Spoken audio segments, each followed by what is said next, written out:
Welcome back, everybody. I'm Sean LaFlock. I'm here with Scott Hagness, Conversations, Fitness, Wellness, and Longevity. Scotty, how's it going? Going pretty good. I'm standing in the hallway today to avoid construction noises and things. Oh, yeah? You got big doings there or what? Just rebuilding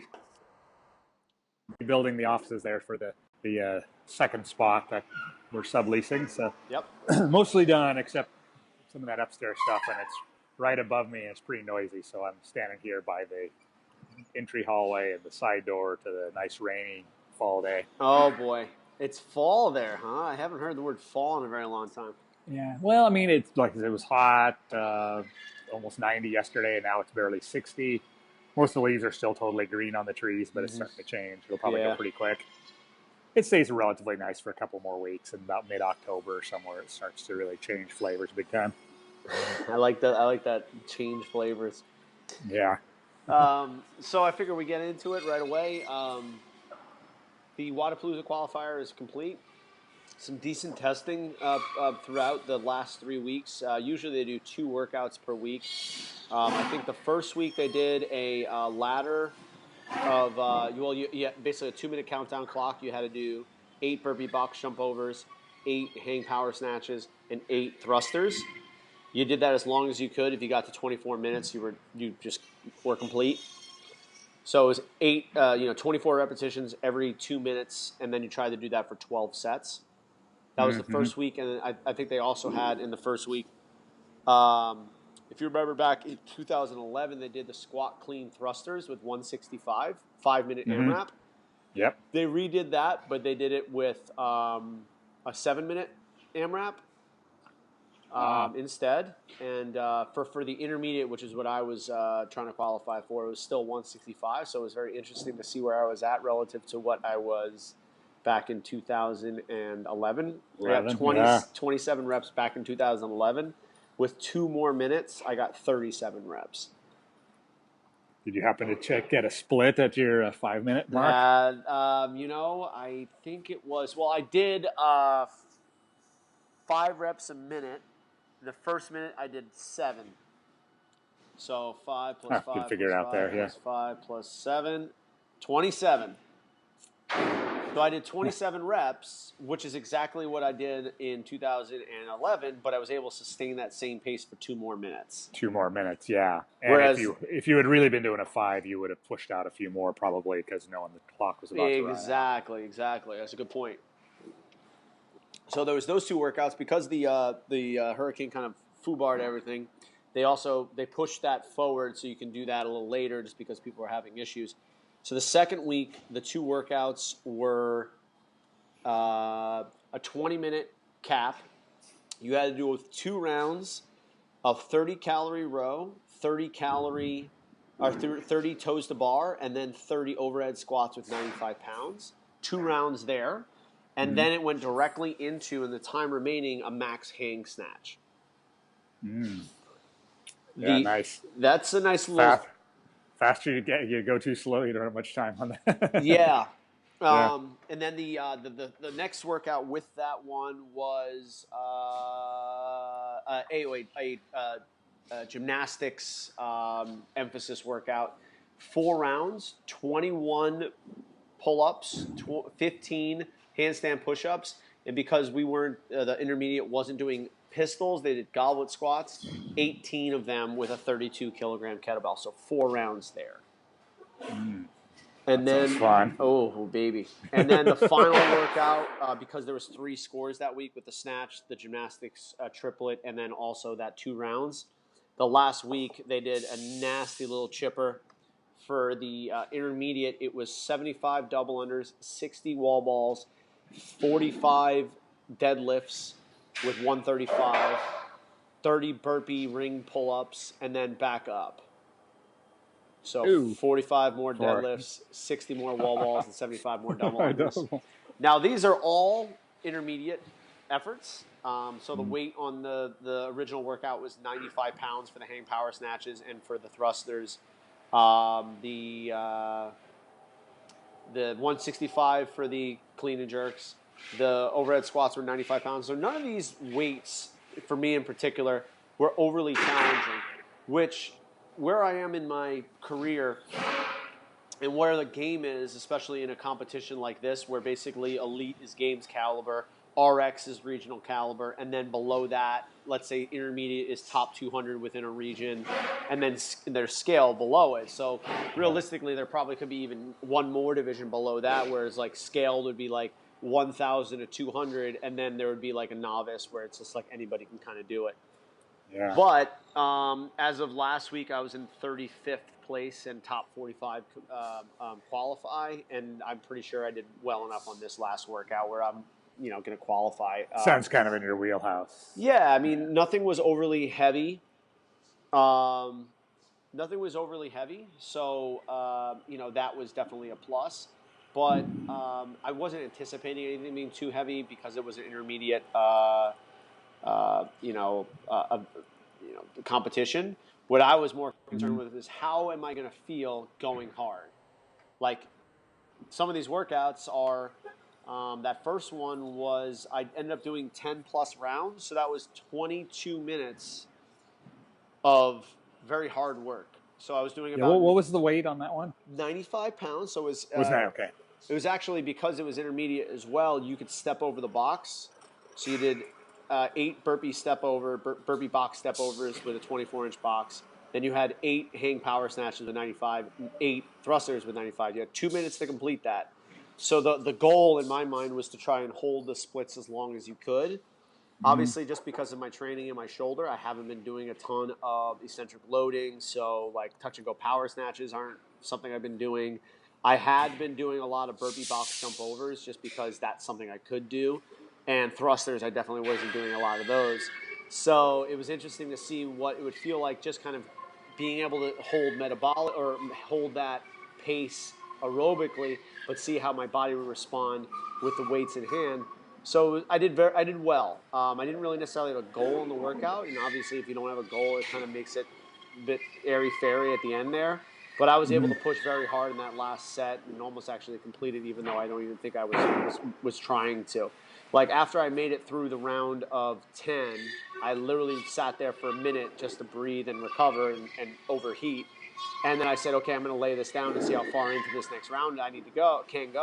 And I think I was 5 reps short of finishing the round. Wow. So definitely had some high-end aerobic ability there, which was good. Yeah. That workout for the elite was done with 115, and they had people finishing the entire workout. Yeah. But realistically, if you finish the workout, the only round that matters is your last round. So you could just sprint as fast as you can through it because that's going to be the score relative to everybody else. So you could just hold like literally 130s the entire time and then go fast on the last one if you have that ability to like go fast. Aerobically and also if you're super fit. Yeah. I thought it was a really cool test. What are your thoughts? Yeah, that's an interesting one. I like that one. Kind of open style-ish, but a pretty fair test. I mean, if you're overly big and strong, it's not going to favor you all that much just because the weights aren't heavy. But you're also, there's a big metabolic component, and then also the burpee box jump overs are going to be pretty brutal for people. Right. Yeah. It's kind of an equalizer. Yeah. That one I did fairly well there relative to the field. I think I finished in the top 40 or 30 on that one, which again I think was pretty good.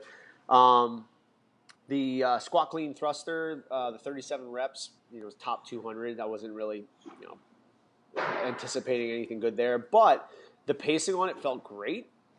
The technique was fairly good. I felt confident on it. I really wasn't thinking much of it and hit 37 reps and felt good. My back didn't blow up. That I would have been breathing a problem all that maybe much in the past. Oh, heck yeah. And technique stayed good the entire time. Yeah, I feel like that might have been an issue back in the day, 2011. Heck yeah, just blowing out my back because I couldn't squat. Back, Now, here's the other thing. It's like, all right, so that is an area where I'm like, all right, I haven't really concerned myself with that much, but it's an area that I definitely need to shore up prior to competition. What are your thoughts on something like that? You see that in a qualifier, and you say, okay, we circle it. What are your thoughts, and how do you attack that to shore it up prior to competition? Now, are you specifically referring to your lower back endurance, or like No, actually that workout? That workout, yes. So if you were to face something along those lines. Yeah, basically we would consider that maybe a CP capacity workout. Yeah, really, very much so. Yeah, I would turn the volume up here, and if you hear the pounding. We can hear you. I'm not anywhere near the pounding, but yeah, I think working in the CP battery sets in a very progressive manner. In an ideal world, you know what the movement that you were preparing for was. We don't, so you'd have to mix it somewhat.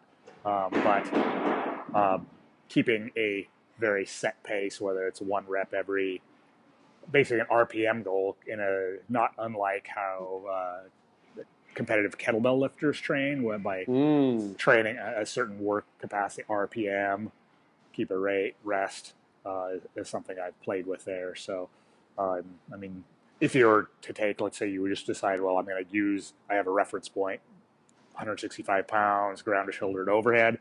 I'll stick with that movement and that weight. You already know what your RPM was for a 7-minute test. You could then try to increase that RPM slightly within work times. I would pick probably shorter than 7 minutes, but I would do more than one of them with rest, pretty extended rest, and build that way. That would be a real super progressive way to build it. Yeah, so you're basically referring to breaking down that interval into its component and then practicing within that. So, for instance, if it was if we can look into the crystal ball and see what the workout would be like, maybe this time it has a component. Obviously it's mixed modal components, but say the end of it you have to do 30 clean and jerks at let's say it's 185 pounds or something like that, right? So you're looking at a workout that's probably going to be in the time frame of about 8 to 10 minutes instead. So you're basically doing 30 reps in 8 to 10 minutes. You would break that down into like a 3-minute interval or something like that, or maybe even shorter than that. I would definitely start with 3 and somewhere right around that range. I mean, these are ones you can't do a ton because you do have a lot of CNS demand in there eventually as well, so they do have to be a little judicious, but you want to kind of work. In an ideal world, you'd be working and training above the what you would likely see in an event. So we can rough guesstimate what we typically run into. I mean, like 30 seems to be a classic number for some is higher, some is lower, but that's a pretty classic range. So, or maybe even doing it the reverse, or as you get closer to game time, maybe even do the reverse where you say, okay, now you're going to do 10 for time, rest a minute, do it again, and then do multiple sets of that. Yeah. Yep. That's another. So what are we actually training when we do that, Scott? Well, and that is a $1 million question. No one actually knows exactly what we're training, but it is right. I mean, to my knowledge, there's been no testing of that exact method, or even the whole idea of a CP battery. Yeah, I think people do it. You test that? You know what I mean? Yeah, I mean, people do it with repeat sprint ability and field sport athletics, and there's some power, jumping and plyometric things, which maybe we could infer some information from. But essentially, you're training the ability to recharge that ATP, phosphocreatine more quickly, using the aerobic system, hopefully without dipping over into anaerobic glycolysis too much, which is our, exactly what we're trying to avoid, so we can stay aerobic and move faster through these types of workouts. Yep, and then go ahead. I would say then the confounding variable, of course, and when it actually comes to game day is, you don't always have that movement in isolation, or as first part of the workout. You may have done 60 calories rows and 50 toes to bar and 40 wall balls, and now you have to pick up a heavy barbell 30 times. Yeah. And so you may come in already with, in a state of, just for simpler terms, redlining from anaerobic processes, and now you've got to try and get that under control and do CP battery work. Yep. But I wouldn't say that would be something that you would train right off the bat, right? You would try to kind of isolate what you're trying to improve first, and then the closer you get to competition time, the more you're actually folding that in together, right? Yeah, like a general, at a long view, and I don't know, what is that, 3 months you've got? So it's going to be October. November, December, and then it's mid-January, I guess. So we're looking at, what is that, about 13, 14 weeks. Yeah.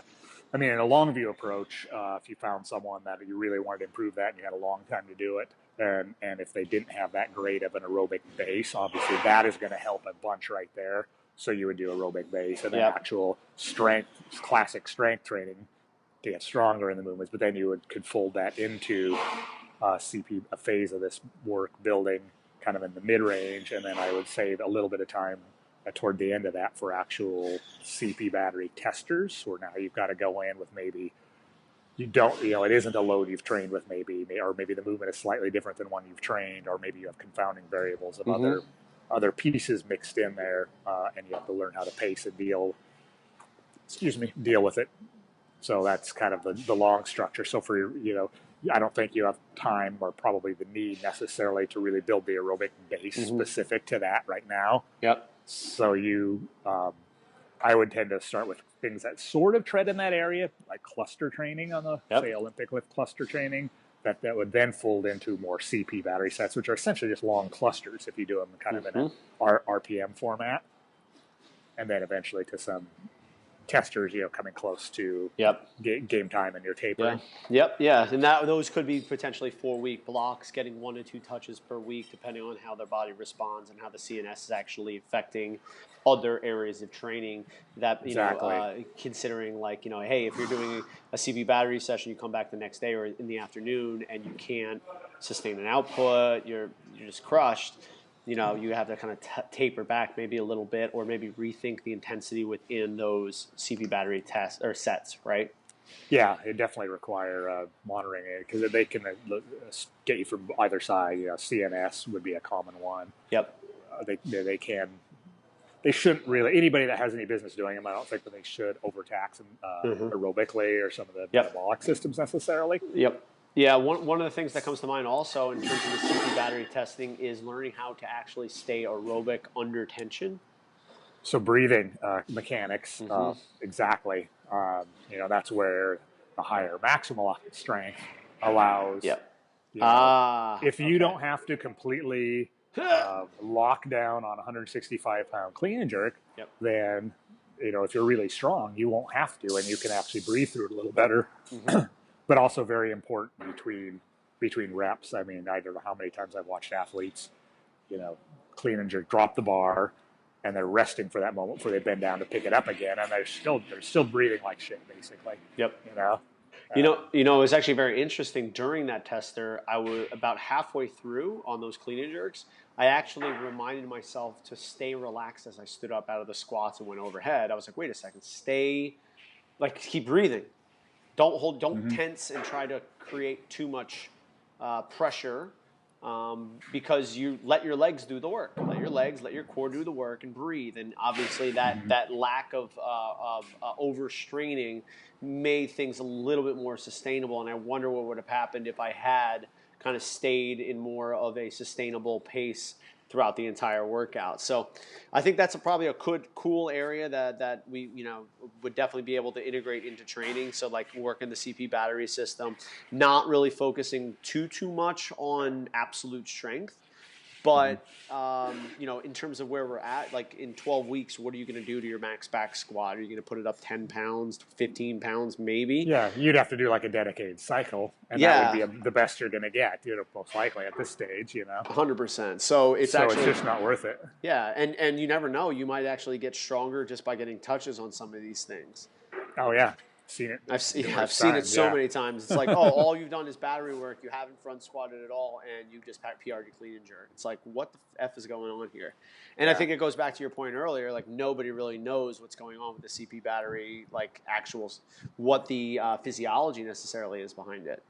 Yeah, I mean, people just haven't trained that way till CrossFit, by and large. You can't really find any other domain necessarily that's that close if you're doing that. So no, the only thing that comes to mind is maybe strongman, but those events are so short. It's there's just not a 1 minute tire flip or a 30-second tire flip or it's a still too short. Carry. It's way too short. So you can assume that that's just basically anaerobic CP glycolytic essentially.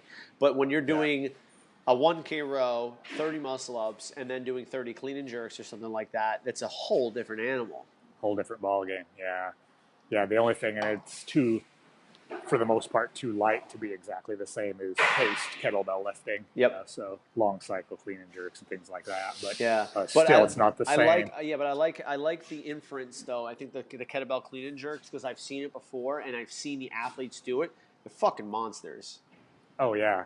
Like I forget who it was, but it was a world class kettlebell champ, and they threw him on an erg, and he rode like a 120 500 meters or something like that. Oh yeah. Yeah. There's a couple of videos. I don't remember, it was one of the guys that Valerie Florenko trains, I think, and yeah, and there's I think 500, a 2K.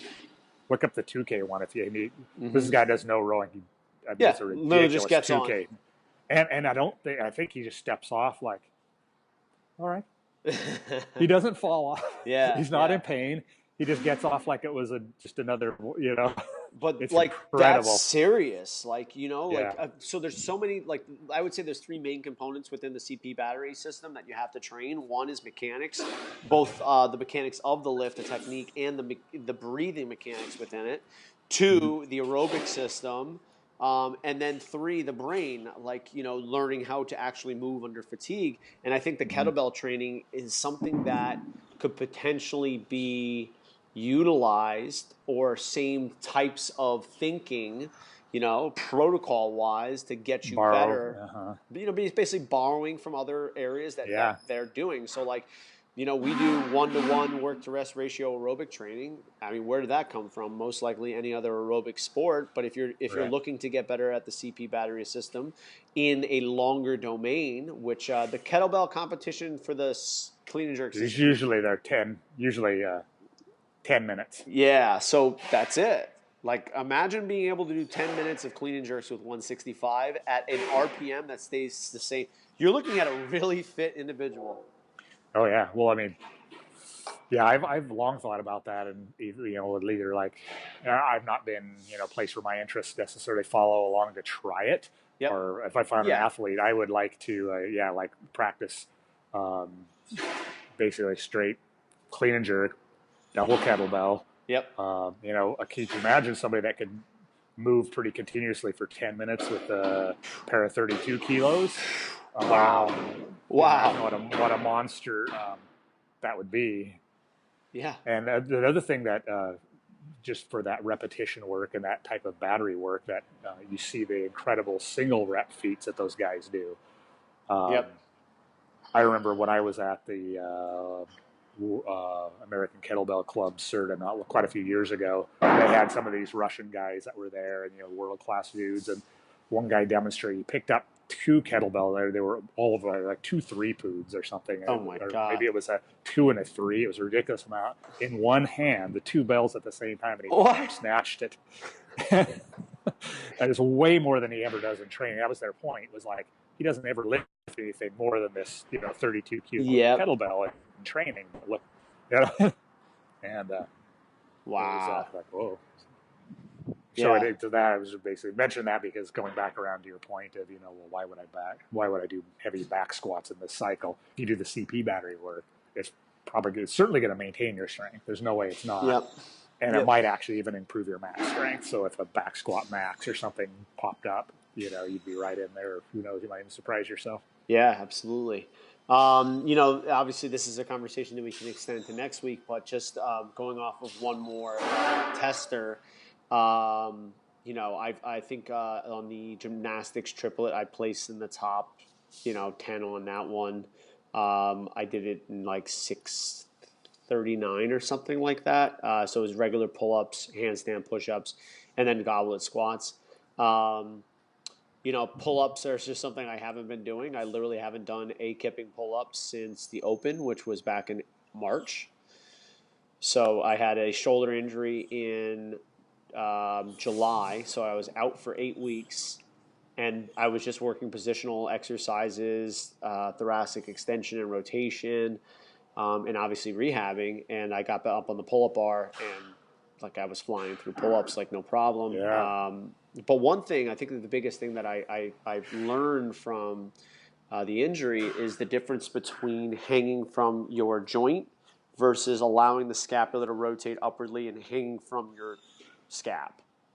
You know, which by having correct positions you can do, because if you're in an overextended position, your shoulder is the only thing that actually can move because your shoulder blade is pinned down and back. Once your rib cage gets in a good position, you can actually get some upward rotation of your shoulder blade and use your rhomboid, your lats, your low trap. If you're in a hyperinflated extended position, you're basically trying to get your range of motion through the joint itself, the joint capsule. So focusing on things like that have definitely helped. Going forward, obviously building the ability to do multiple repetitions with very little rest and, I guess, like you said, isolate it, build the capacity, test it. So I'll probably do something similar there where I'm like, okay, I don't need to be able to do 50 pull-ups in a row. I need to be able to do 10 pull-ups, rest 15 seconds, 10 pull-ups, rest 15 seconds. Oh, just about up, yeah. Sorry.